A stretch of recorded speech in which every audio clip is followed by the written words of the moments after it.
Home inspections are a hot topic, and especially if you're a brand new home buyer, not involved in some type of trade involving housing, then it can be just a big anxiety producing event for you, especially whenever you get this giant report back. There's all this information in it, and you don't know how to respond to it or what to even do with it. And so what Sarah and I plan to do today is talk about everything home inspection, and mostly try to give you a little information, maybe alleviate your concerns going into that part of the home buying process. And so the first thing I think we talk about is, when does the home inspection occur? So Sarah, go ahead and just fill us in, like, how does that work? How does scheduling, how do we get that set up? So the first thing you're going to want to do after you get into your contract, you sign your approved contract, accepted contract, is you're going to decide what home inspector you want to use, and then you're going to contact them, whether it be making an appointment online or calling them outright, and then they schedule the. Let's go back. Hold on. Okay. Let's go back here. And they meaning us. Yeah. So we can go back here a little bit. In selecting a home inspector, there's a few things that are important. Okay. One, obviously, the state of Kentucky has a license. You have to have a license to perform home inspections in the state of Kentucky. So each home inspector goes to a school and they keep their license active, and there's a list of licensed home inspectors that we can search at any time. Now, within that, typically what we're going to do for our clients is we can provide a list of a few home inspectors that are pretty popular in our office, that everyone has had a really good experience with. I mean, the average person that's buying a house doesn't know any home inspectors. Correct. And so the fact that we have about 80 agents in our office gives us the ability to give you a list of maybe 4 or 5 people that we can count on to give professional reports and on time, professional and on time. Those are the important things that we're looking for. What I personally look for and what I like in the home inspector is I want to find somebody who's a good enough communicator that when we show up to the inspection, he's going to be able to explain what's going on and what he's found without, being alarmist and kind of setting off all these red flags. So going back to where you were at there, so we have a list and we're going to select home inspectors. What type of timelines is this normally happening in? So let's say that you're my agent, Sarah. We go and we're negotiating back and forth, and then it's 9:00 on a Sunday night, and we get this contract accepted. What are the next steps? Because the inspection is the first thing that happens, right, after we get the property under contract. So what type of timeline, and then how are you communicating with your clients to kind of let them know where we at in the process, and then when is everything going on there? So usually you have 10 days to schedule and perform the inspection. But that 10 days also, now that's written into the contract, and so that can be anything that we select, right? Correct. 10 is kind of a standard number that people expect to see.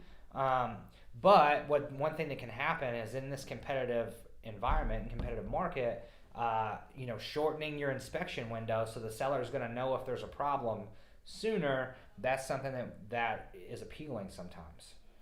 Correct. And so if you have whatever the time frame is that you decide, then you decide on an inspector, talk to the inspector, try to schedule an appointment. The inspector will communicate with you, but also communicate with the buyer to make sure it's a good time for them. Tell them that it's going to take X amount of time to perform the inspection, and what time to be there to talk about the inspection in the home and show you kind of everything that they found. And so. Absolutely. And then in setting that up, like typically the setting it up and the scheduling is something that Sarah is going to always take care of for her clients. And so we set this time period in the contract. So the contract paragraph 17 will read, you have X number of days, and then from there, the seller's going to have X number of days to be able to respond to your repair requests and everything like that. So if we've got 10 days, like Sarah said, that means that we can inspect for anything we want. Everything just needs to happen within that 10 days, and then we need to make our decision of which of the 3 routes we're going to go after the inspection within that 10-day time period. Now, let's talk about this, Sarah. What money do we need to have saved up? What can we expect? To spend during our inspection period? The average general inspection, so that's going to cover like all the systems in your house, electrical, plumbing, roof, all that kind of stuff, it's gonna like average around $350 just starting out. Now, if your house is bigger, that price is gonna go up, and then if you have any freestanding little buildings as well, like a garage or shed or something like that you want inspected, that's going to increase the price as well. And then depending on what you want to have tested, so say you're scared it's an older house and you hear the neighborhood might have had a termite problem a long time ago. Well, then you want to get a termite inspector in there to look at it, or insect inspector, and then you're going to sometimes you might want radon, just depending on what you want to add on to get inspected initially. That's going to increase the price a little bit. And those are probably our top three, like most common.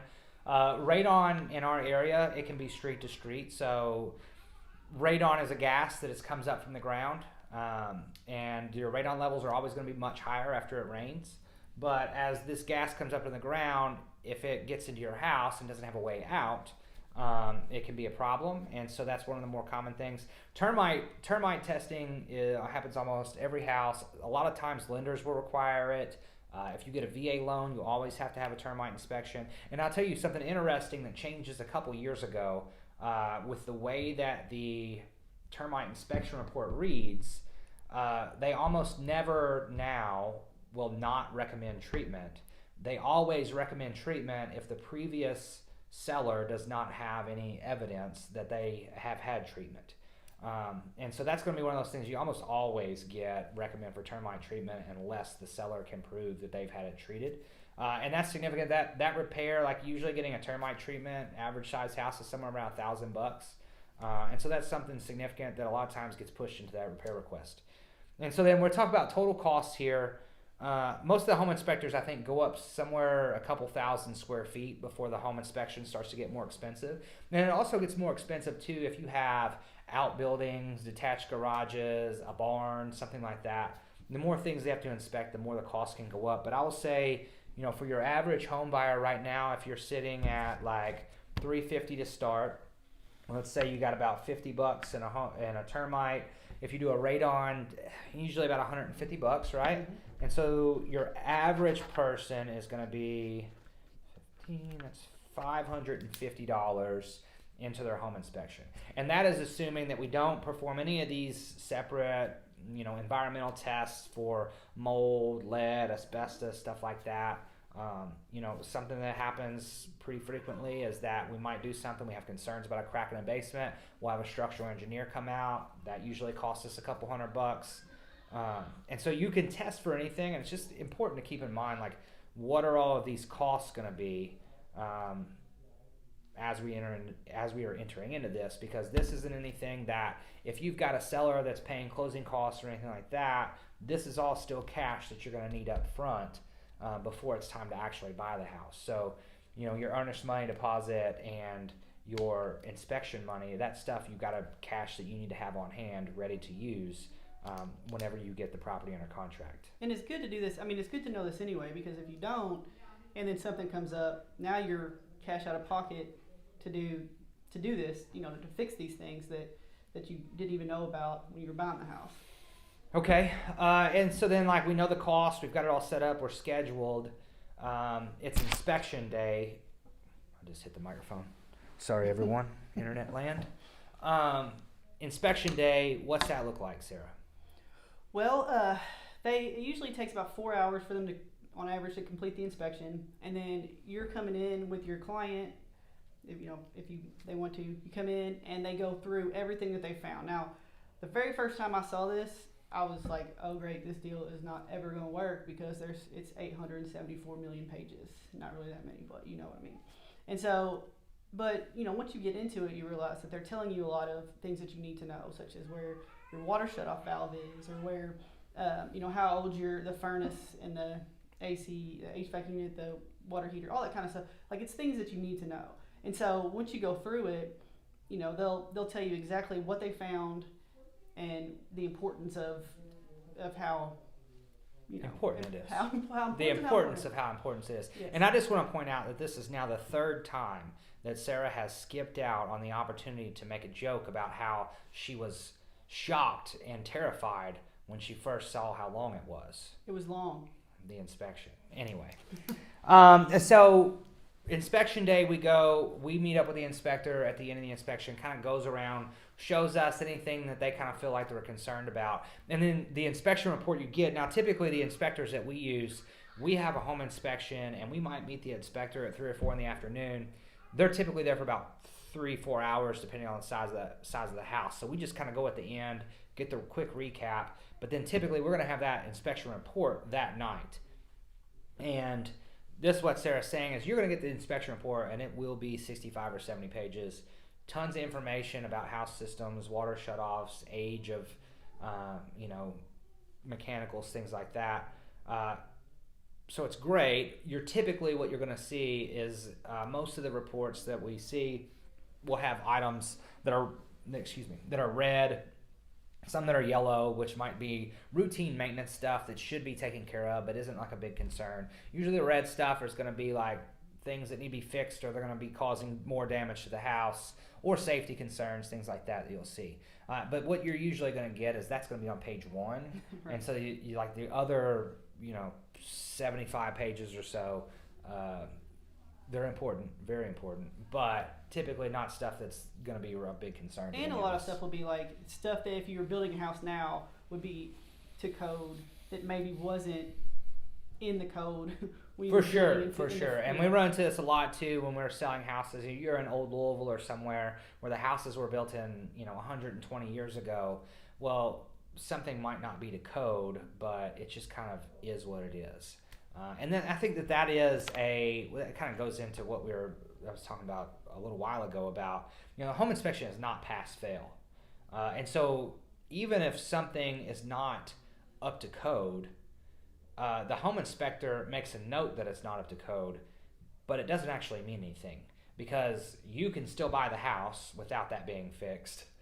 And no one's ever going to say anything because the home inspector is not a city code enforcement officer.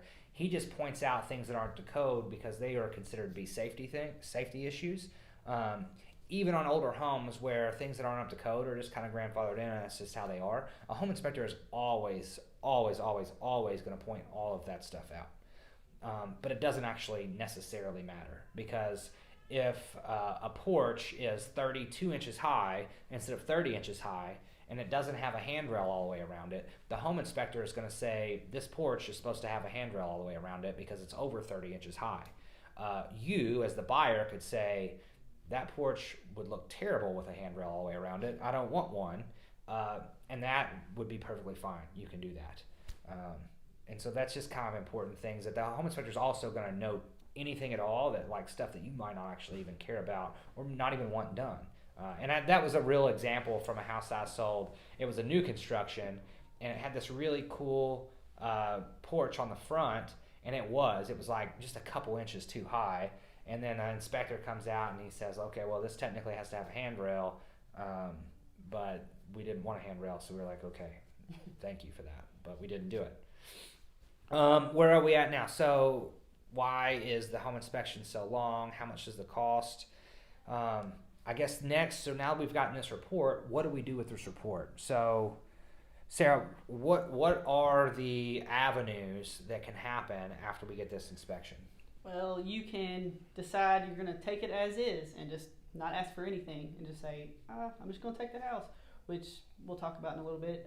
Also, you can ask for repairs. You can say there's a few important things that we definitely need to have fixed before we can go forward, and then you ask the seller to perform these repairs. Or you can decide that there's too much stuff wrong with this house. You're not spending the money. You're not going to ask them. You just don't want this house anymore, and you terminate the contract. So those are your 3 avenues that you have after you get the home inspection. Okay. Yeah, absolutely. So buying the house as is. Now you can, and this is something that because of the competitive nature of the market right now, this is something that we're starting to see. People will make an offer. They retain their right to perform inspections, but they agree not to ask for repairs. And that doesn't actually mean anything because we can still ask for repairs, but that is a different video for, making and crafting the offer. But we see that a lot, and so option one here is happening because it is so competitive, and sellers have all of this leverage because we don't have any houses for sale, and so they just aren't willing to do any repairs. So essentially, you get your inspection report, and you have to decide if you are willing to deal with this stuff yourself, or if you just are going to decide to back out of the contract because the seller isn't willing to do anything. And it's important to note that I get this inspection, and even if we had to write in the offer that we are going to do, we retain the right to do our inspections, but we're not going to ask for repairs, like I will still ask for repairs because that isn't anything binding. Even though I said it, I can still just do it. And then they would have the right to say, no, I'm not going to do the repairs, but I can still just ask for the repairs. If we started the contract saying that we weren't going to ask for repairs, and then we do, it probably needs to be a pretty significant problem, though, because they're not going to like recaulk the window whenever we said we weren't going to provide, do repairs. Our other option here is that we submit a repair request. So what's that look like, Sarah? That's when you go through the inspection and you find stuff that you just are going to be stuff that you have to have done and you want done, and so you go through and you list all the things that you want done and then how you want them done. So if it's a plumbing problem, then you want this completed by a licensed plumber, and you go through all the steps and then you submit it, and hopefully they're going to answer you, and hopefully they say we're going to do all that because we're such great people, and that always happens. Yeah, or they can counter back, and then the repair request can turn into a negotiation just the same way that we were negotiating on the price up front. We go back and forth. We might ask for this list. The seller wants to do A, B, C, but they don't want to do D, E. As it turns out, D was very important to us, so like maybe you do these and not those. We can go back as many times as we need to, back and forth as many times as we need to be able to hash that out and get something done that's going to work for both the buyer and the seller. I mean, like he was saying, with like even I had a deal come up where the lender would not loan the money unless they sprayed for termites, and that'll come up with VA stuff too, yeah. Because the VA loan is always going to require you to submit the termite report, and so if it says that it needs to be treated for termites, then to get the VA loan, it will have to be treated for termites. Yeah. So we had to put that in there because they didn't have that initially. So, and they did. Yeah. And so we can submit repair requests, and then obviously option 3, and then this can happen. Option 3 is really just the failure of option 1 and 2. It isn't necessarily a third route. It is just kind of when option 1 and 2 fall through. So, in the case that maybe we made an offer and we retained our right to perform inspections, but we were not going to ask for repairs. Well, maybe we got the inspection done, and there's just a lot of stuff on there that is going to be too costly for us to deal with, and maybe the seller just feels like they have too much leverage to have to do it.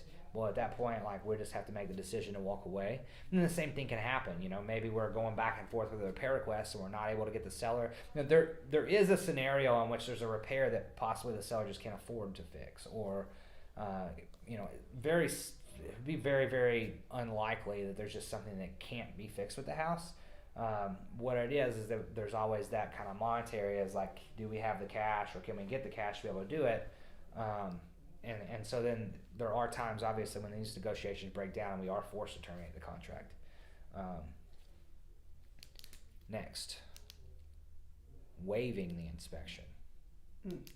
Can we waive the inspection? Yeah, we absolutely can. And I made this point, you'll see the typical real estate agent marketing piece on the internet talks about how important the home inspection is, and that why you should always have a home inspection and all this. But this is honestly just a little bit of CYA, because truthfully, we can waive the inspection. You have the right to waive the inspection. We just need to think through that decision, and you need to make an informed decision if you're going to do that. And so, like, what are the things that I'm thinking about whether or not we can waive the inspection? Like, number one is going to be your financial position. If your cash situation is tight, then we probably don't want to waive the inspection, because if there is anything in there that needs to be fixed, Well, if you don't have the cash to fix it, then it's probably not a good idea to go and buy this house without a home inspection. However, if cash situation is not a problem, then it can be an enticing way to get your offer accepted in such a competitive market. And most of the times when when I'm waiving inspections for my clients, typically they're investors. And we're going in and I'm saying like, oh, we're going to be putting $10,000 or $15,000 into this thing anyway.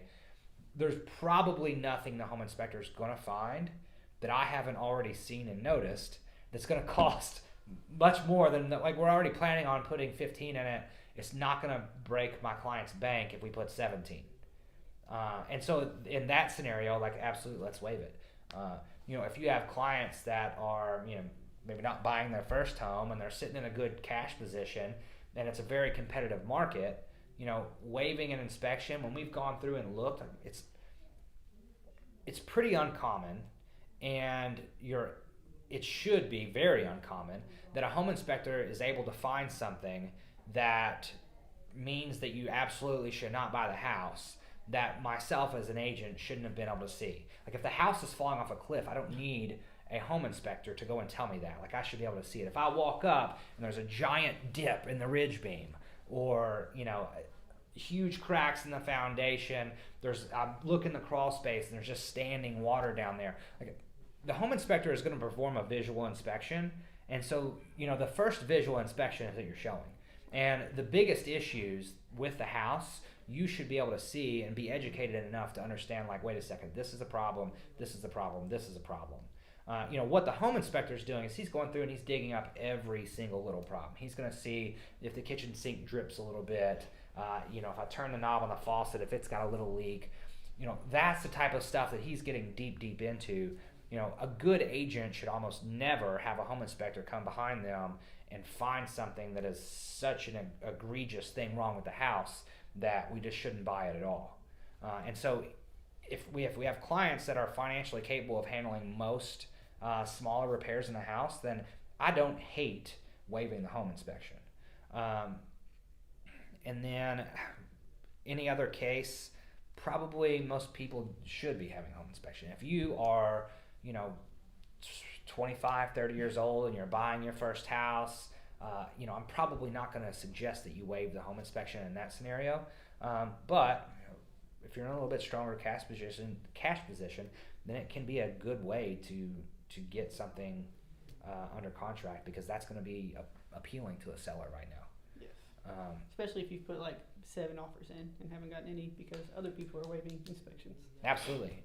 And so that is that. Now, here's another good topic that I wanted us to get in here about home inspections. And Sarah is deep in this right now with a deal.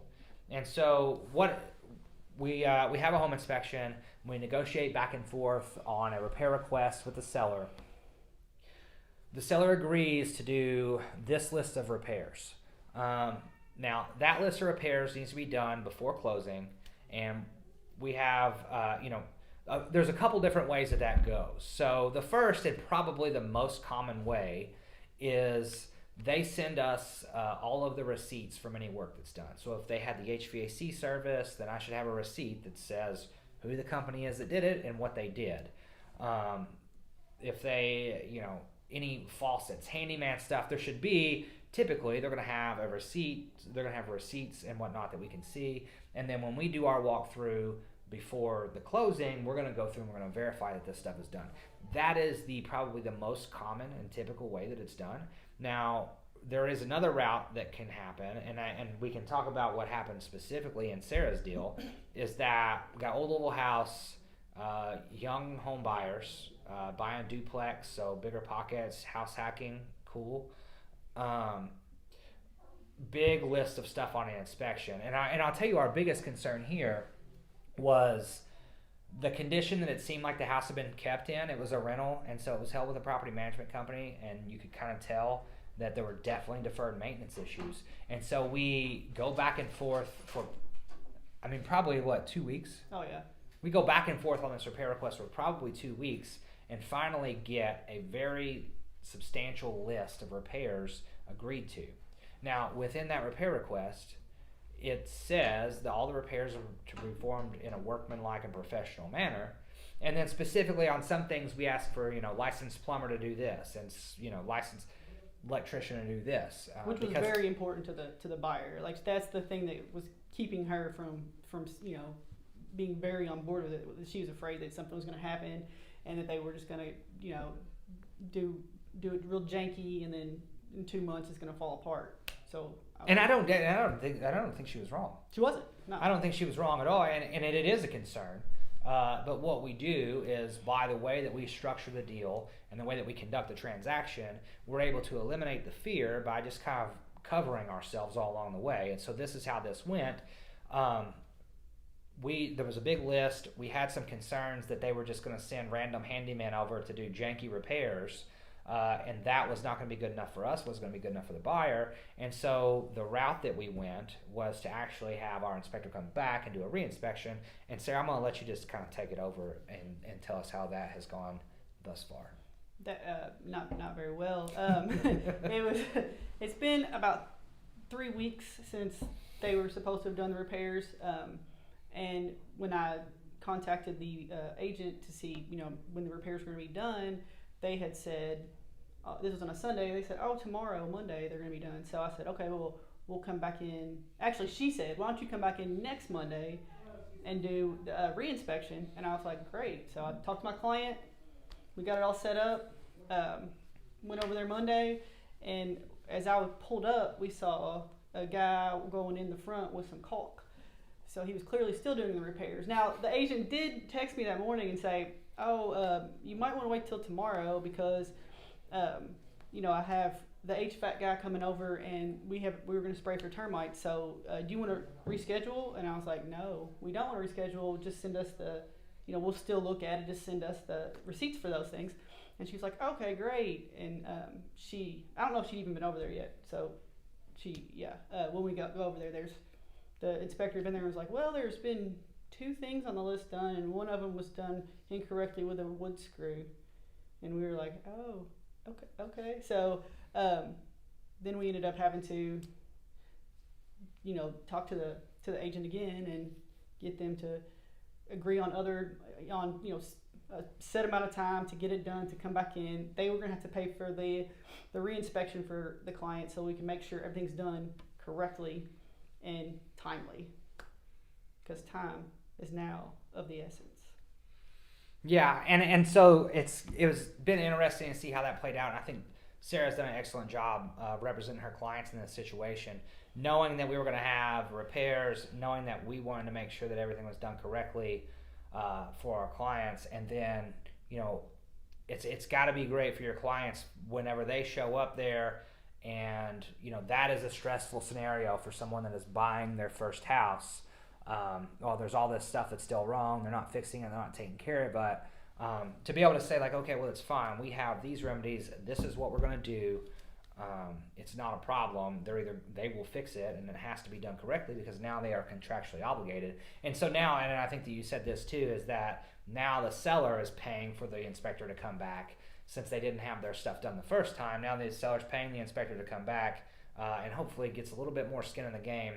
And then we did add the times of the essence clause into the second one, but that is obviously some more contract talk for a different video. And I think just kind of here at the end, wrapping up home inspections, I just wanted to kind of briefly discuss the limitations of the home inspection. You have to keep in mind here is that the home inspector can perform a visual inspection of the property. They cannot do anything invasive, even to the point of they're not allowed to move furniture or anything to kind of inspect any further. And so it's really important to keep that in mind because they're not going to open up any walls. They're not going to dig and verify the footer depth or something like that. And so the home inspection catches most of anything, but this is true. The reinspection too, that we ran into was that with this specific reinspection is that my client had talked to the inspector that was scheduling it and wanted to have the vapor barrier pulled up and looked underneath and more structural, to look at more structural work or stuff like that, things that they couldn't do because they are now handcuffed by the reinspection is going to show you you send them what the repair request was, and they look at that repair request to make sure those things are done. Now, they will never be able to pull up the vapor barrier to see what's underneath it, which is one of the limitations of the home inspection that he was speaking of. But I'm just going to throw that in there as well, that there's also limitations for the reinspection. Sorry. That's it. Home inspections. Ain't that big a deal. Mm-mm. Bro, we just fucking nailed that. First take. Oh